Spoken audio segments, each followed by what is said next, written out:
ஒரு மனிதனுடைய நிம்மதியே இந்த உலகத்தில் பெண்ணிடத்தில் தான். அந்த பெண்ணே அவனுக்கு சரியாக அமையலைன்னா அவனுடைய முழு வாழ்க்கையும் கெட்டு போயிடும்.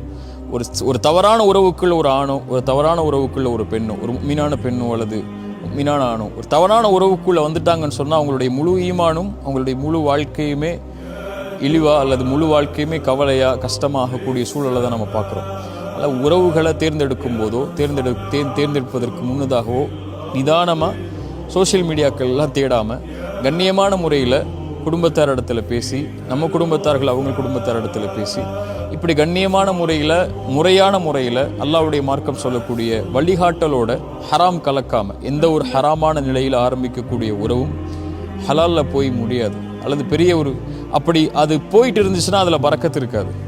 அல்லாஹ் அதில் அவனுடைய அருளை வச்சிருக்க மாட்டான்.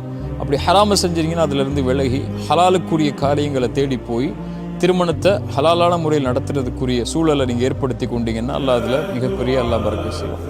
அப்படி முறைப்பட்ட முறையில் எளிமையாக திருமணம் செஞ்சு அழகான கண்ணியமான வாழ்வை அல்லாஹ் வாழ்கிறதுக்கு உங்களுக்கும் அல்லாஹ் நமக்கும் அருள் செய்யட்டும்.